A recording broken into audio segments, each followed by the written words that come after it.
la otra mirada, al hecho, a la pieza, al hombre, un trazo a la imaginación y a la belleza de las artes. Pintor y litógrafo, Henri de Toulouse-Lautrec ha pasado a la posteridad como el artista que retrató la vida del París de finales del siglo XIX. A él, hoy nos acercamos en la otra mirada.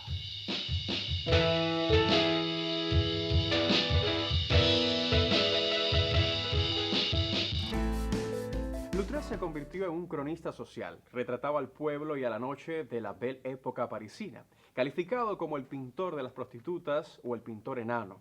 La mirada de Lautrec y por consiguiente su representación de ese mundo marginal fue del todo opuesta y tal vez más honesta que la de muchos de sus contemporáneos. Algunos artistas nacen para pintar lo sublime, otros para capturar lo real. Henri de Toulouse-Lautrec hizo algo más difícil. Pintó lo que todos veían, pero nadie se atrevía a mirar. No buscó la belleza ideal ni los grandes paisajes, sino las esquinas turbias del alma, el rostro maquillado del deseo, los cuerpos que bailaban por dinero y las risas que ocultaban la tristeza. Fue el cronista del cabaret, el poeta de Montmartre, el testigo invisible de una París que se creía libre, pero que aún vivía entre máscaras. Henri de Toulouse-Lautrec, 1864 a 1901, fue un aristócrata de nacimiento, pero un marginal por elección y por destino. Hijo de una de las familias más antiguas de Francia, tenía sangre azul en las venas y dolor en los huesos. A los 13 años, una enfermedad genética afectó su crecimiento. A los 15, ya había sufrido 2 fracturas graves que lo dejaron con un cuerpo deformado. Sus piernas dejaron de crecer. Medía apenas 1,5 metros. Nunca volvería a caminar con normalidad, pero lo que perdió en altura, lo ganó en mirada. Desde ese momento, comenzó a observar el mundo desde abajo, desde el margen, desde el lugar de los que no encajan. Y en esa distancia se forjó una sensibilidad única. Infancia, familia y enfermedad.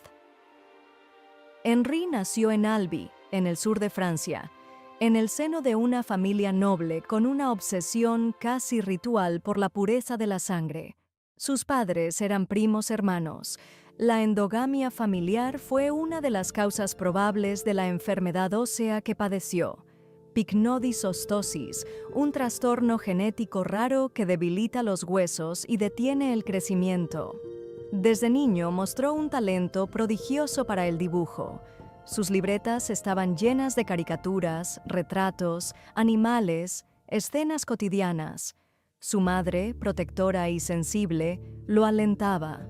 Su padre, un conde excéntrico y amante de la casa, no sabía qué hacer con ese hijo frágil y artístico. Tras sus fracturas, Henri pasó largas temporadas confinado en casa. Pero no perdió el tiempo. Leía, dibujaba, pintaba, convertía el dolor en expresión, la inmovilidad en observación y el aislamiento en una especie de laboratorio interno. Libertad y exilio. En 1882, con 18 años, se mudó a París para estudiar pintura, primero en el taller de Léon Bonnat, luego con Fernand Cormon. Allí conoció a Vincent van Gogh, con quien compartiría una breve pero intensa amistad. París le ofrecía algo que Albi no podía darle: anonimato, libertad, velocidad, pero también una nueva forma de soledad. Rápidamente se sintió atraído por los márgenes: prostitutas, acróbatas, cantantes, bailarinas, borrachos, cómicos, todos aquellos que habitaban la noche como si fuera su única patria. Se instaló en Montmartre, un barrio bohemio que hervía de arte, alcohol, absenta y deseos insatisfechos. Allí encontró su lugar. Toulouse-Lautrec no era un voyeur, era parte del mundo que retrataba. Bebía con ellos, reía con ellos, dormía con ellos. No pintaba desde la distancia, sino desde dentro, y ese gesto, tan simple y tan radical, cambió para siempre la historia del arte moderno. El nacimiento de un estilo. Desde temprano, Lautrec se distanció de la pintura académica. Rechazaba la pompa, la idealización, el manierismo. Su trazo era rápido, su línea, vital. Usaba el color como una atmósfera más que como una decoración. Le interesaba capturar el gesto, el movimiento, la psicología del rostro. Su técnica era híbrida. Combinaba la pintura con el dibujo, el óleo con el pastel, el cartel con la litografía. Fue uno de los primeros artistas modernos en tomarse en serio el arte gráfico. En sus manos, el cartel dejó de ser publicidad para convertirse en arte. Las influencias eran muchas: Degas, Goya, el arte japonés, pero su mirada era irrepetible. Sus composiciones eran abiertas, como instantáneas. Sus personajes, a veces grotescos, otras veces melancólicos, siempre humanos. La atracción por lo prohibido. Mientras muchos artistas buscaban lo sublime, Lautrec buscaba lo que se escondía. Frecuentaba burdeles, cabarets, espectáculos de variedades. Conocía por nombre a las trabajadoras sexuales, a los cantantes de segunda fila, a los dueños de antros. En sus obras, estos personajes no son caricaturas ni objetos de burla, son retratados con empatía, con respeto, con afecto. La célebre La Goulue, bailarina estrella del Moulin Rouge, aparece en múltiples carteles. Yvette Guilbert, con su silueta afilada y guantes largos, se convirtió en una de sus musas. Lautrec supo ver en ellas no solo un espectáculo, sino una existencia, y al retratarlas elevó lo efímero a categoría de arte. Henri de Toulouse-Lautrec no pintaba para decorar, pintaba para decir, para mostrar, para revelar lo que el mundo prefería ignorar. Su arte no embellece, no suaviza, no esconde. Mira directo, como una linterna encendida en la madrugada. Con pocos trazos, un color plano y un gesto elocuente, lograba lo que otros no conseguían con decenas de pinceladas: capturar la verdad. El cartel como arte mayor. En 1891, Toulouse-Lautrec creó un cartel que cambió su destino y además el de la historia del arte comercial. Moulin Rouge, La Goulue. En él, la bailarina Louise Weber, conocida como La Goulue, aparece girando en pleno cancán mientras una multitud de siluetas oscuras la observa. El cartel era audaz, moderno, provocador. Rápidamente se convirtió en un ícono. Hasta entonces, los carteles eran vistos como simples medios publicitarios, herramientas para vender productos o anunciar espectáculos. Pero Lautrec convirtió el cartel en una forma de expresión artística. No solo informaba, narraba, no llamaba la atención, dejaba una huella. Usaba colores planos, siluetas marcadas, letras dibujadas a mano. Su estilo era gráfico, directo, pero además poético. Eliminaba los detalles superfluos. Todo lo que quedaba en la imagen tenía un propósito: la pose, el movimiento, la mirada. En sus manos, el cartel fue más que diseño, fue arte de vanguardia. Influencia del ukiyo-e, el Japón que iluminó París. Como muchos artistas de su tiempo, Toulouse-Lautrec quedó fascinado por el arte japonés, especialmente por las xilografías del periodo Edo, conocidas como ukiyo-e. Estos grabados, de autores como Hokusai o Hiroshige, mostraban escenas cotidianas, actores, paisajes, mujeres, con una sensibilidad radicalmente distinta a la europea. Del ukiyo-e, Lautrec tomó muchas cosas: la composición asimétrica, los encuadres inesperados, el uso de planos de color sin modelado, la simplificación de las formas, la economía del trazo. También heredó la atención por lo marginal, el gusto por retratar a las geishas, los barrios populares, las escenas nocturnas, pero no se limitó a copiar. Fusionó lo japonés con lo parisino. creó una síntesis visual que anticipaba muchos lenguajes del siglo XX, desde el cómic hasta la publicidad contemporánea. Lo japonés no era para él una moda exótica, sino una lección de modernidad. Técnica: la economía del gesto. Lautrec dominaba múltiples técnicas: óleo, pastel, acuarela, dibujo, litografía. Pero lo que unificaba toda su obra era una cualidad esencial: la precisión emocional. Con apenas unos trazos, podía capturar una expresión, una actitud, un ambiente.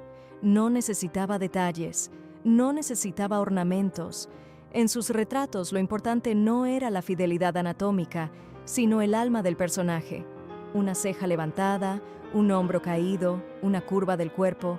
Todo decía algo. Sus modelos no posaban, vivían, y él los registraba como un cronista visual. En el óleo era suelto, rápido, casi agresivo; en el pastel, más íntimo y envolvente; en el dibujo, implacable. Cada técnica servía a su mirada, no al revés. Lautrec no se sometía a los materiales, los usaba como herramientas para revelar lo que sentía. Montmartre, escenario y símbolo. Montmartre fue más que un barrio para Lautrec.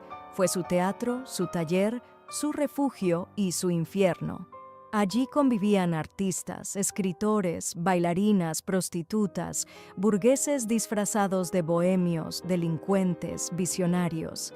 Era una ciudad dentro de la ciudad, un universo autónomo donde las normas eran otras. Lautrec lo documentó todo: los ensayos del Moulin Rouge, las mesas del Le Chat Noir, las habitaciones de los burdeles, los rostros maquillados, los cuerpos agotados.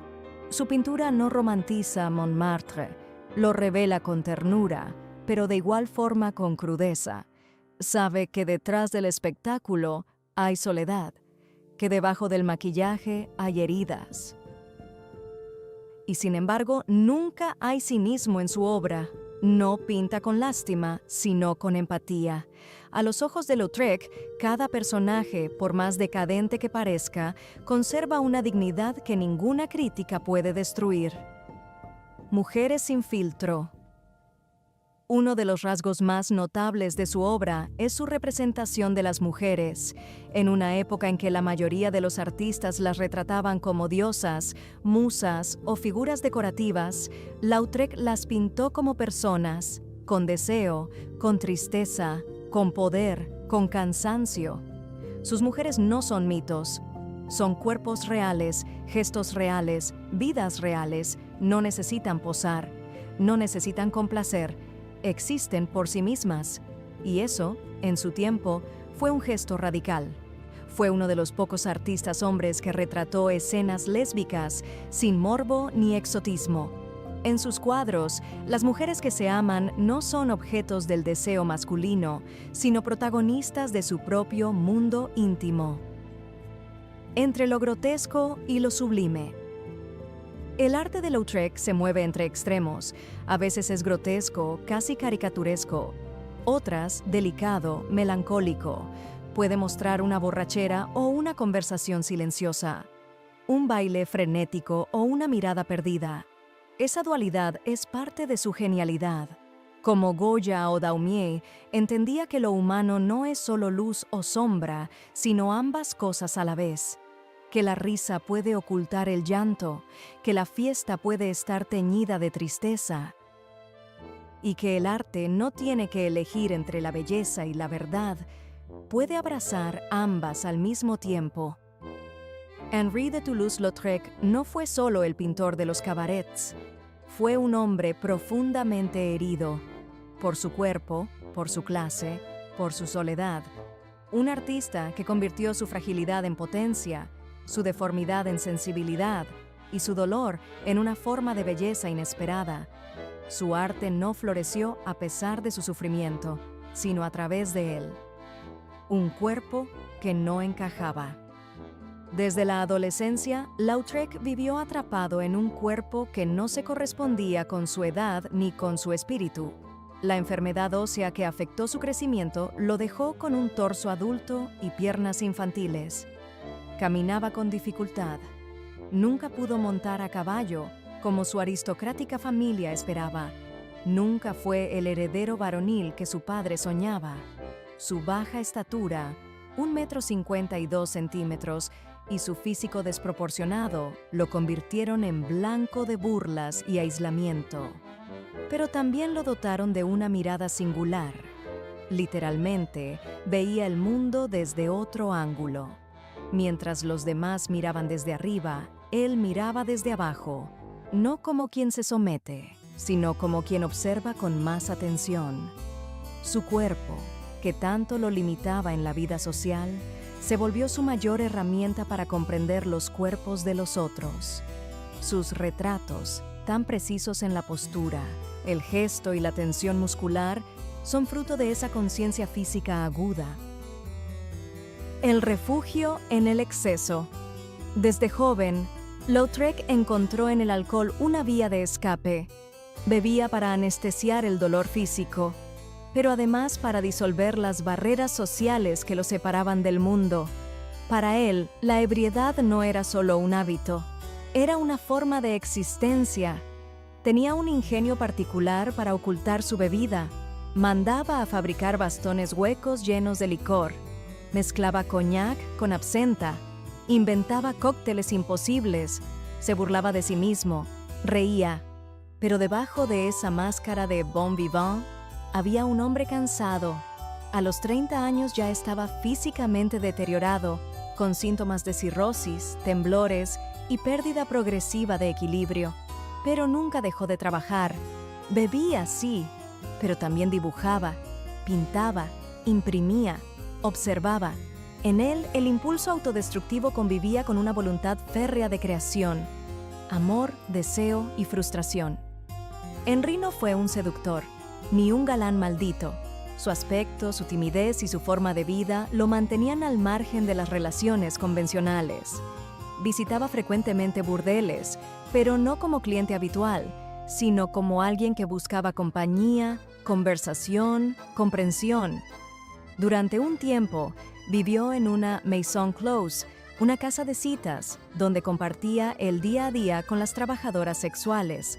Las retrató tanto en el acto sexual como en sus momentos más humanos, desayunando, durmiendo, peinándose, aburridas, tristes.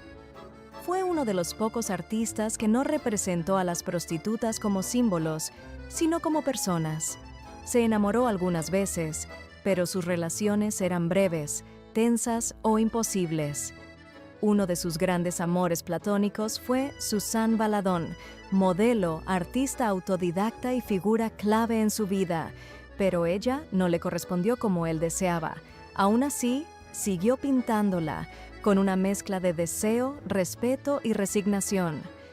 Lautrec conocía el deseo y de la misma manera conocía la distancia. Y en sus retratos de mujeres hay siempre una tensión entre atracción y melancolía, como si supiera que el amor para él sería siempre un visitante efímero. El artista y la madre. Uno de los vínculos más importantes y complejos de su vida fue con su madre, Adèle Tapie de Celeran.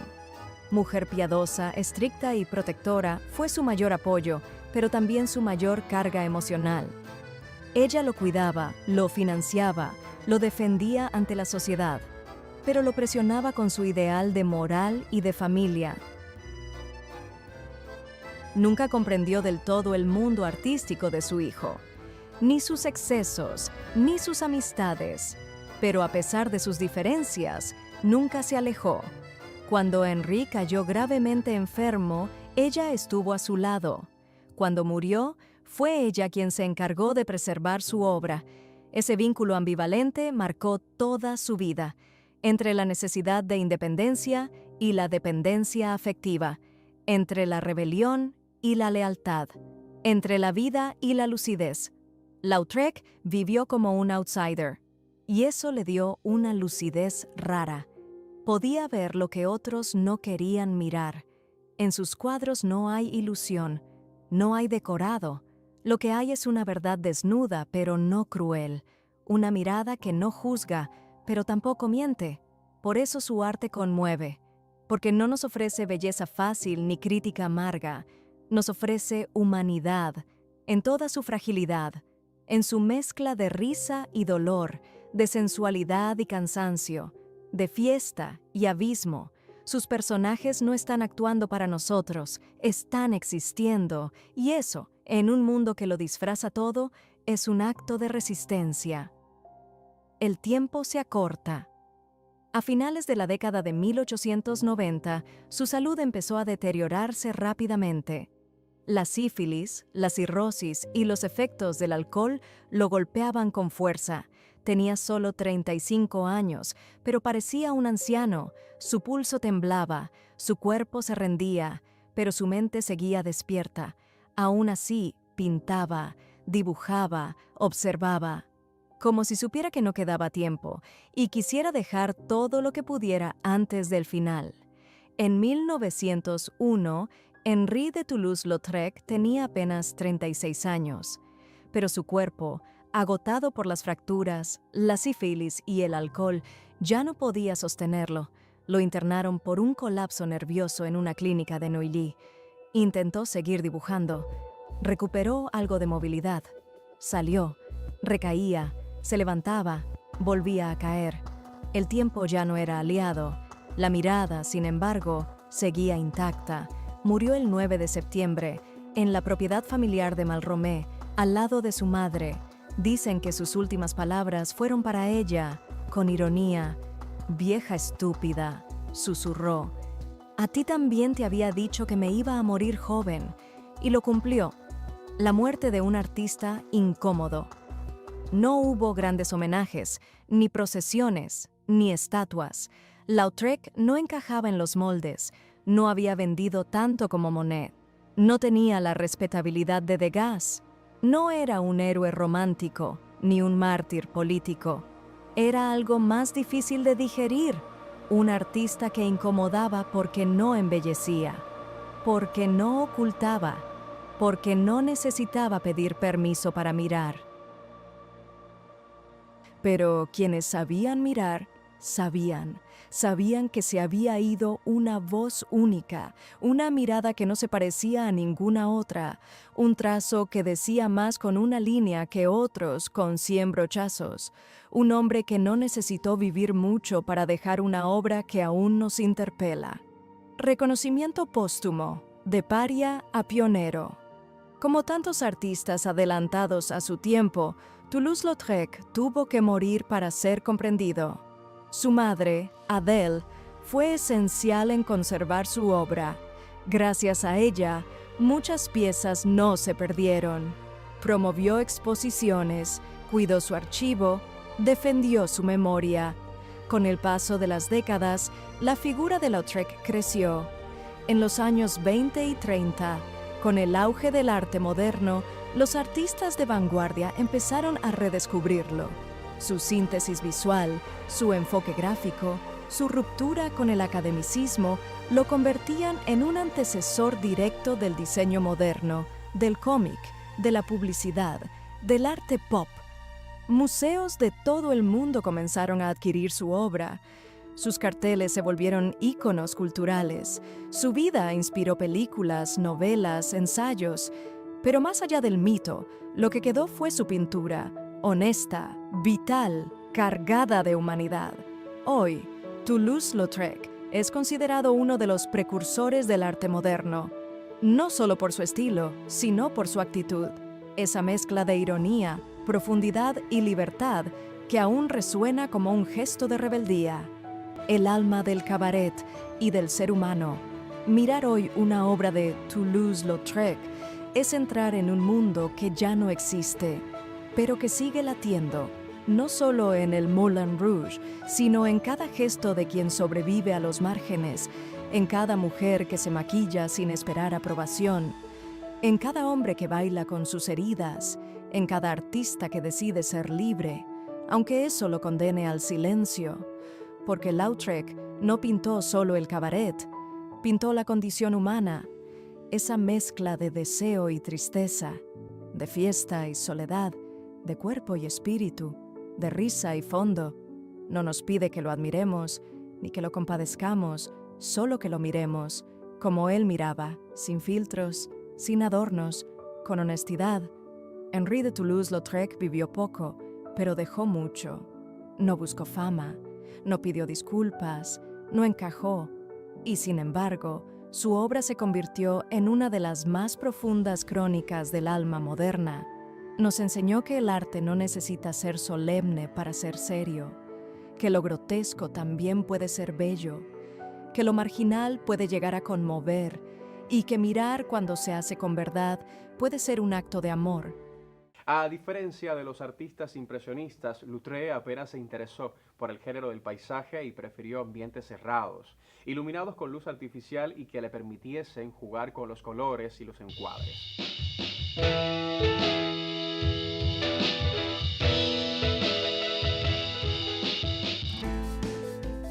A Toulouse-Lautrec le bastaron unos pocos años de vida para añadir su talento a la historia de la pintura. Considerado uno de los mejores pintores del arte moderno francés, tras su muerte, el 9 de septiembre de 1901, entró en la historia del arte como el primer artista maldito de finales del siglo XIX. ¿Ha vuelto usted a vivir junto a nosotros la experiencia de disfrutar del arte? La semana próxima regresamos con una nueva mirada al mundo de las artes visuales. Hasta entonces, muy buenas noches.